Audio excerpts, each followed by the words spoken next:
ತಮಿಳುನಾಡು ರಾಜಕೀಯ ಹೈಡ್ರಾಮಕ್ಕೆ ಸಂಜೆ ಕ್ಲೈಮ್ಯಾಕ್ಸ್ ಸಿಗುವಂತ ಲಕ್ಷಣಗಳು ಗೋಚರಿಸ್ತಾ ಇದೆ.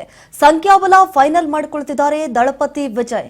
ಮ್ಯಾಜಿಕ್ ನಂಬರ್ 118ಕ್ಕೆ ಇನ್ನು 6 ಶಾಸಕರ ಬೆಂಬಲ ಇದೆ. ಸೊ ಕೊರತೆ ಉಂಟಾಗ್ಬಿಟ್ಟಿದೆ. ಏನ್ ಮಾಡೋದು ಏನ್ ಬಿಡೋದು, ನಿಜಕ್ಕೂ ಇದು ರಾಜಕೀಯ ವಲಯದಲ್ಲಿ ಸಾಕಷ್ಟು ರೀತಿಯಾದಂತಹ ಚರ್ಚೆಗೆ ಗ್ರಾಸವಾಗಿರುವಂತದ್ದು. ಏನ್ ಮಾಡಬೇಕು ಮುಂದೆ, ಹೀಗಾಗಿ ಸಣ್ಣ ಪುಟ್ಟ ಪಕ್ಷಗಳ ಜೊತೆ ಅಂತಿಮ ಮಾತುಕತೆ ಆಗುವಂತಹ ಸಾಧ್ಯತೆ ದುಪ್ಪಟ್ಟಾಗಿದೆ.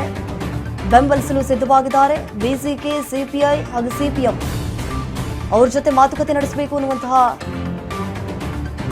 ಚರ್ಚೆ ಆಗ್ತಾ ಇದೆ. ಮೊದಲು ಬಿಸಿಕೆ ಜೊತೆ ಚರ್ಚೆಯನ್ನ ನಡೆಸಲಿದ್ದಾರೆ ದಳಪತಿ.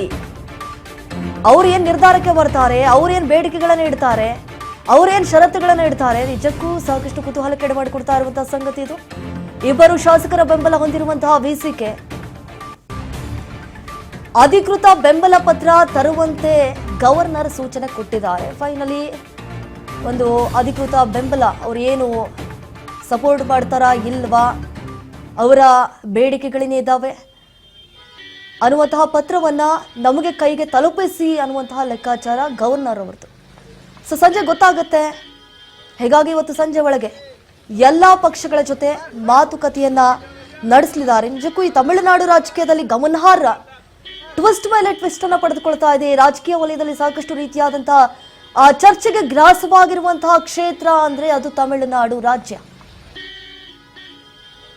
ಈಗ ವಿಜಯ್ ಅವರ ಟಿವಿಕೆ ಸರ್ಕಾರ ಏನಿದೆ ರಚಿಸಬೇಕು ಅಂತ ಹೇಳಿ ಸಾಕಷ್ಟು ರೀತಿಯಾದಂತಹ ಹರಸಾಹಸವನ್ನ ವ್ಯಕ್ತಪಡಿಸುವಂತಹ ಪರಿಸ್ಥಿತಿಗೊಳಗಾಗ್ಬಿಟ್ಟಿದ್ದಾರೆ. ಯಾಕಂತಂದ್ರೆ ಈಗ ಪಕ್ಷಕ್ಕೆ ಬಹುಮತವಿಲ್ಲ. ನಟ ವಿಜಯ್ ಅವರ ಪಕ್ಷವಾದಂತಹ ಟಿವಿಕೆ ಇತರ ಮಿತ್ರ ಪಕ್ಷಗಳ ಅಗತ್ಯವಿದೆ. ಸರ್ಕಾರ ರಚನೆಯ ಕಸರತ್ತು ಒಂದ್ ಕಡೆ ಆದರೆ ರಾಜ್ಯಪಾಲರು ವರ್ಸಸ್ ವಿಜಯ್. ದಳಪತಿ ಪದಗ್ರಹಣಕ್ಕೆ ಬ್ರೇಕ್ ಹಾಕಿರುವಂತಹ ರಾಜ್ಯಪಾಲರು 2 ಬಾರಿ ಭೇಟಿಯಾದ್ರೂ ಕೂಡ ಪ್ರಮಾಣ ವಚನಕ್ಕೆ ಸಿಕ್ಕಿಲ್ಲ ಪರ್ಮಿಷನ್.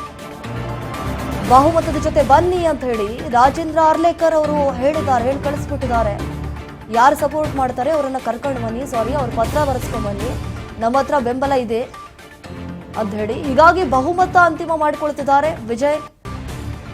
ಮತ್ತೆ ಗೊಂದಲ ಮಾಡಿಕೊಳ್ಳದಂತೆ ಎಚ್ಚರಿಕೆ ಹೆಜ್ಜೆಯನ್ನ ಇಟ್ಟಿದ್ದಾರೆ. ಶಾಸಕರ ಸಹಿ ಇರುವಂತಹ ಅಧಿಕೃತ ಪತ್ರವನ್ನು ಸಂಗ್ರಹಿಸಲು ನಿರ್ಧಾರ ಮಾಡ್ತಿದ್ದಾರೆ, ಮುಂದಾಗ್ತಿದ್ದಾರೆ. ಸೊ ಬಹುಮತ ಅಂತಿಮ ಮಾಡಿಕೊಂಡ ಬಳಿಕವೇ ಮುಂದಿನ ಹೆಜ್ಜೆ, ಮುಂದಿನ ತೀರ್ಮಾನ ಏನು, ಬಹುಮತ ಅಂತಿಮ ಮಾಡಿಕೊಳ್ಬೇಕು ಅನ್ನುವಂತಹ ನಿಟ್ಟಿನಲ್ಲಿ ಸಾಕಷ್ಟು ರೀತಿಯಾದಂತಹ ಕಸರತ್ತನ್ನ ಮಾಡ್ತಿದ್ದಾರೆ ದಳಪತಿ ವಿಜಯ್. ಸಂಜೆ ಗೊತ್ತಾಗುತ್ತೆ ಕ್ಲೈಮ್ಯಾಕ್ಸ್ ಏನಾಗುತ್ತೆ ಅಂತ ಹೇಳಿ. ಯಾಕಂತಂದ್ರೆ ಆ ಬಿಸಿಕೆ ಪಕ್ಷ ಆಗಿರ್ಬೋದು, ಸಿಪಿಐ ಪಕ್ಷ ಆಗಿರ್ಬೋದು, ಸಿಪಿಎಂ ಪಕ್ಷ ಆಗಿರ್ಬೋದು, ಇವ್ರ ಜೊತೆ ಚರ್ಚೆ ಮಾಡ್ತಾರೆ. ತದನಂತರ ಅವ್ರು ಯಾವ ನಿರ್ಧಾರಕ್ಕೆ ಬರ್ತಾರೆ ಅನ್ನೋದೇ ಈಗ ಕುತೂಹಲ ಮೂಡಿಸ್ತಾ ಇದೆ. ಮೊದಲು ಬಿಸಿಕೆ ಜೊತೆ ಚರ್ಚೆ ಮಾಡಬೇಕು ಅನ್ನುವಂತಹ ನಿಟ್ಟಿನಲ್ಲಿ ಈಗ ದಳಪತಿಯವರು ಮುಂದಾಗ್ತಿದ್ದಾರೆ. ನೋಡಿ, ವಿಜಯ್ ಸರ್ಕಾರ ರಚಿಸೋದಕ್ಕಂತ ಹೇಳಿ ಒಟ್ಟು 118 ಶಾಸಕರು ಬೇಕೇ ಬೇಕು. ಈಗ ಒಟ್ನಲ್ಲಿ ಸರ್ಕಾರವನ್ನ ತರಲೇಬೇಕು ಅನ್ನುವಂತಹ ನಿಟ್ಟಿನಲ್ಲಿ ಇನ್ನಿಲ್ಲದಂತಹ ರಣತಂತ್ರವನ್ನ ಹೆಣೆಯುವಂತಹ ಕೆಲಸ ಆಗ್ತಾ ಇದೆ ದಳಪತಿ ವಿಜಯ್ ಅವರಿಂದ. ತಮಿಳುನಾಡು ರಾಜಕೀಯದಲ್ಲಿ ಮತ್ತೊಂದು ಬಿಗ್ ಟ್ವಿಸ್ಟ್ ಸಿಗ್ತಾ ಇದೆ.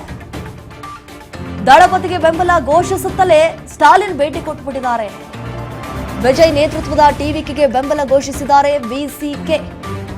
ಸರ್ಕಾರ ರಚನೆಗೆ ಹೊತ್ತಲೇ ತಿರುಮಲವನ್ ಮಾತುಕತೆಯನ್ನು ನಡೆಸಿದ್ದಾರೆ. ಡಿಎಂಕೆ ನಾಯಕ ಸ್ಟಾಲಿನ್ ಅವರನ್ನ ಭೇಟಿಯಾಗಿ ಸಮಾಲೋಚನೆ ಮಾಡಲಿದ್ದಾರೆ. ಸಾಕಷ್ಟು ಕುತೂಹಲ ಕೆರಳಿಸ್ತಾ ಇದೆ. ಸ್ಟಾಲಿನ್ ತಿರುಮಲವನ್ ಭೇಟಿ ಕೊಟ್ಟಿರುವಂತಹ ಸಂಗತಿ ತಮಿಳುನಾಡು ರಾಜಕೀಯದಲ್ಲಿ ಕ್ಷಣಕ್ಕೊಂದು ಈ ಮಹತ್ವದ ಬೆಳವಣಿಗೆಗಳಾಗ್ತಾ ಇರುವಂಥದ್ದು.